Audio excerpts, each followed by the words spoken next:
कृष्ण की वाणी। बच्चे, मैं तुम्हारे घर नहीं आया मेरे बच्चे, तुम मुझे लेकर नहीं आए, बल्कि मैंने तुम्हारा घर चुना है मेरे बच्चे। किसी ने तुम्हें मुझे भेंट स्वरूप दिया है ना मेरे बच्चे, तो मैंने ही तुम्हारे घर का चुनाव किया है मेरे बच्चे। तुम जानते हो कि तुम कितने भाग्यशाली हो। इन हजार लाखों की दुनिया में मैंने तुम्हें चुना कि तुम मेरी सेवा करो, और मैं तुम्हारे घर आया हूँ मेरे बच्चे। अभी तुम्हारी जिम्मेदारी बनती है कि तुम मेरी सेवा करो। और मैं जानता हूँ मेरे बच्चे, जब से तुम्हारे अंदर ना ये भाव जागृत हुआ है ना कि तुम मेरी सेवा करना चाहते हो, तुम श्रद्धा रखते हो मुझ पर और पूरी तरीके से सेवा करते हो मेरी, इसलिए मैं तुम्हारे घर आया हूँ मेरे बच्चे। तुम किस तरह रोज़ थाली सजाकर मेरे लिए लेके आते हो, परोसते हो मुझे खाना, किस तरह रोज़ मेरे लिए पानी सुनिश्चित करते हो, मेरे लिए रोज़ अलग अलग तरह के पकवान बना के लाते हो, तो मैं क्यों नहीं तुम्हारा साथ दूंगा मेरे बच्चे। तुम चाहे सुबह मुझे भोग लगाओ या शाम को लगाओ या दिन में एक बार लगाओ मेरे बच्चे, लेकिन जो तुम मेरे लिए करते हो ना मेरे बच्चे, वो अच्छे अच्छे नहीं कर पाते।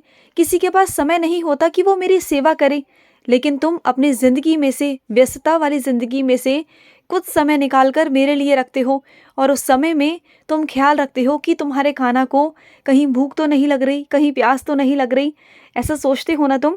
तो बस यही देखकर ना मेरे आंसू आ जाते हैं मेरे बच्चे। तुम मुझसे इतना प्यार करते हो, तुम्हारे मन में इतनी भावनाएं हैं मेरे लिए, इतना प्रेम है तुम्हारे अंदर कि मैं क्या बताऊं। और जिस बच्चे के अंदर मेरे लिए इतना प्रेम है, तो सोचो कि मेरे अंदर तुम्हारे लिए क्या होगा, कितना प्रेम होगा तुम्हारे लिए, सोचो। बस मेरा एक काम करना मेरे बच्चे, जब तुम पूरा दिन में मुझे खाना खिलाते हो ना, तो इस बीच में मुझे एक बार ही सही चाय या कॉफ़ी देना, क्योंकि जूस तो तुम मुझे पिला नहीं सकते ना, क्योंकि ठंड का मौसम हो गया है। तो तुम मुझे चाय या कॉफ़ी ज़रूर देना मेरे बच्चे, क्योंकि ना तुम्हारे कानों को भी ना ठंड लगती है मेरे बच्चे। और सुनो, तुम ये मत सोचा करो कि मेरी थाली इतनी बड़ी है तो अलग अलग तरह के व्यंजन भी होने चाहिए इसमें। नहीं मेरे बच्चे, कोई बात नहीं। अगर तुम मुझे सूखी रोटी भी नमक से दोगे ना, तो भी मैं खाऊंगा। तुम जो खिलाओगे वो मैं खाऊंगा मेरे बच्चे। वो खाना खाना नहीं, प्रसाद बन जाता है मेरे बच्चे। और वैसे भी घर में क्या बनना है क्या नहीं बनना है ना, इसकी सारी जिम्मेदारियां मुझे दे दिया करो। तुम रोज़ से मुझे जिम्मेदारियां सौंप दिया करो, मुझसे प्रार्थना किया करो कि काना आज क्या बनना है आप ही बनवा लो, आप ही करवा लो, मैं करवाऊंगा।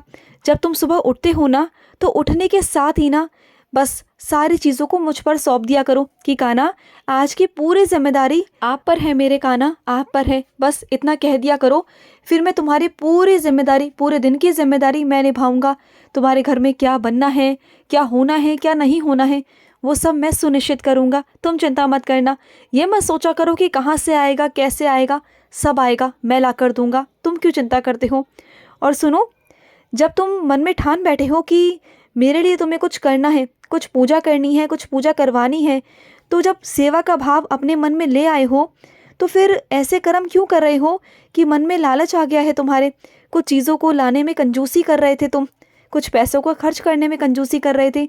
तो सुनो एक बात, जो देने वाला है ना मेरे बच्चे, अगर उसी के लिए तुम कंजूसी करोगे तो तुम्हारे व्यवसाय में गिरावट आएगी मेरे बच्चे। तो ऐसा मत करो, बिल्कुल मत करो।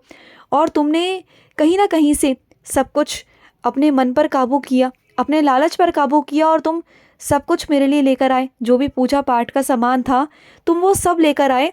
और अब तुमने जब सब कुछ कर ही दिया है, तुमने अपने मन पर, अपने लालच पर तुमने काबू किया है, तो अब मैं तुम्हें सब कुछ ला कर दूंगा मेरे बच्चे, सब मिलेगा तुम्हें, वृद्धि होगी तुम्हारी।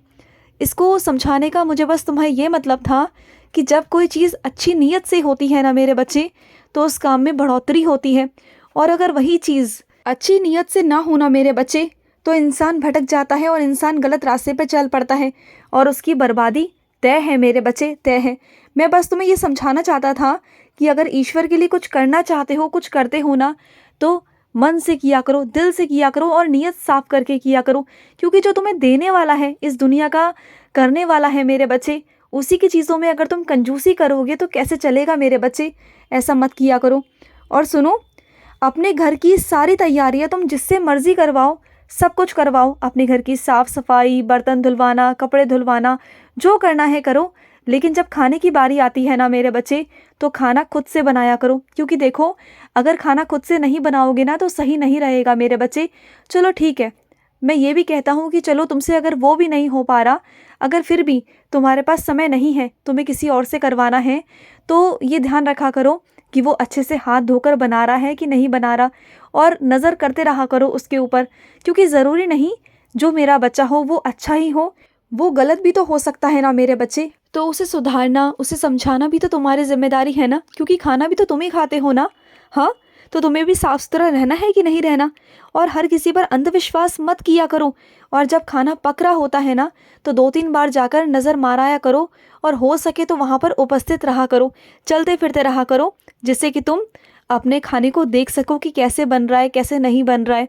और सुनो, जब भी तुम मुझे शुभ रात्रि कहते हो, तब मुझे तुम सुला कर जाते हो। तुम्हें नींद नहीं आती मुझे सुलाए बिना, और सुबह उठने के पश्चात ही बस तुम मेरे गुणगान करना शुरू कर देते हो, मेरे आगे आ जाते हो, मेरी पाठ पूजा करते हो, मेरी सेवा करते हो, मुझे प्रणाम करते हो। ये क्या तुम मुझे कम समझ रहे हो मेरे बच्चे? क्या अपने आप को कम समझ रहे हो? बोलो, अगर तुम मेरे पास आ रहे हो, रोज़ सुबह उठकर मुझे नमस्कार कर रहे हो, इसका मतलब है कि मैं तुम्हारे पास हूँ, मैं तुम्हारे पास हूँ मेरे बच्चे, और इस कारण तुम मेरी पूजा कर पा रहे हो, मेरी सेवा कर पा रहे हो, और मैं तुम्हारे कर्मों पर भी ध्यान दे रहा हूँ मेरे बच्चे, कि तुम क्या कर रहे हो, क्या नहीं कर रहे हो ना, मैं सब देख रहा हूँ मेरे बच्चे।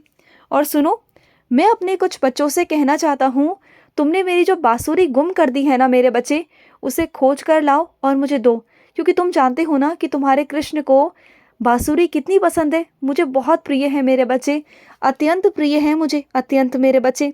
तो मेरी बांसुरी को ढूंढ कर मुझे दो मेरे बच्चे, दो। और सुनो, जब तुम्हारे पास चाहे कितना भी पैसा हो मेरे बच्चे, लेकिन जहाँ ज़रूरत ना हो, अनावश्यक पैसे खर्च करने की क्या ज़रूरत है मेरे बच्चे। जो चीज़ें तुम्हारे पास पहले से हैं उसे लेने की कोई ज़रूरत नहीं, और ना किसी जश्न में इतना पैसा खर्च करने की ज़रूरत है सिर्फ़ और सिर्फ दिखावे के लिए, दुनिया दिखावे के लिए नहीं मेरे बच्चे। देखो, दुनिया दिखावे में कभी ये सब मत जाना, क्योंकि दुनिया ना सिर्फ दूसरों की वाहवाही में मरती है मेरे बच्चे। तुम ऐसा मत करो, क्योंकि वही दुनिया होती है मेरे बच्चे जो जिसके पास पैसा होता है उसके आगे पीछे घूमती है, और वहीं अगर कहीं इंसान गरीब हो जाए, उसके दिन उल्टे आ जाए ना, तो वही दुनिया पूछती भी नहीं है, हाल चाल तक नहीं पूछती। और तुम्हारे साथ तो ऐसा हो चुका है मेरे बच्चे, तुम भुगत चुके हो। तुम्हारे रिश्तेदारी में कितने ऐसे लोग हैं जो तुमसे पहले कितना बातचीत करते थे, और तुम्हारे दिन पलटते ही ना तुमसे बात करना उन्होंने बंद कर दिया, जबकि तुमसे हाल चाल भी नहीं पूछते हैं। अगर तुम सामने पड़ भी जाओ ना, तभी तुमसे बात करने की कोशिश तक नहीं करते। तो ऐसे में मेरे बच्चे जाने दो, तुम ना ये बेफिजूल के खर्चे बिल्कुल बंद कर दो, मत किया करो खर्चे, बिल्कुल मत किया करो। और सुनो, जो तुम प्रेम पूर्वक मेरे बच्चे कुछ चीज़ लाने की सोच रहे हो ना, कि तुम्हें वो चीज़ चाहिए और वो तुम्हारा शौक़ है, तो सुनो मेरी बात को। अभी वो चीज़ तुम्हें चाहिए, बहुत ज़रूरत है, तुम्हें लग रहा है ऐसा, क्योंकि वो तुम्हारा शौक़ है। लेकिन अगले साल ही तुम्हारा शौक़ बदल जाएगा, वो चीज़ बदल जाएगी, तुम्हारी सोच बदल जाएगी, और उन पैसों में तुम कुछ और भी ले सकते हो मेरे बच्चे, जो घर की इस्तेमाल की चीज़ें हैं। और जो तुम अपने शौक़ की लेना चाहते हो ना, आज वो तुम्हें अच्छी लग रही है, लेकिन वही अगले साल पसंद नहीं आएगी, और वो किसी भाव में भी नहीं जाएगी मेरे बच्चे, तुम्हारा नुकसान हो जाएगा। तो मत लो, अभी मत लो। जिस चीज़ की तुम्हें ज़रूरत नहीं है, बस तुम शौक़ के लिए ले रहे हो, तो उस चीज़ की ज़रूरत ही नहीं है मेरे बच्चे, उसे मत लो मेरे बच्चे, बिल्कुल भी मत लो। और सुनो, तुम्हें ऐसा लग रहा है कि तुम्हारे साथ कोई हेरा फेरी कर रहा है, तो जाओ ना, जाकर एक बार देख लो कि वो क्या कर रहा है, थोड़ा जांच पड़ताल करो, जानने की कोशिश करो, हिसाब देखो, और देखो जहाँ से चीज़ें शुरू हो रही हैं वहाँ से जाकर देखो ना, थोड़ा जांच करोगे तो तुम्हारा जो शक है ना, वो शायद यकीन में बदले और तुम उसे ठीक कर पाओ मेरे बच्चे, हो सकता है ना। तो जाओ, खुश रहो। आज का रात्रि कृष्ण संदेश समाप्त हुआ। जय श्री कृष्णा।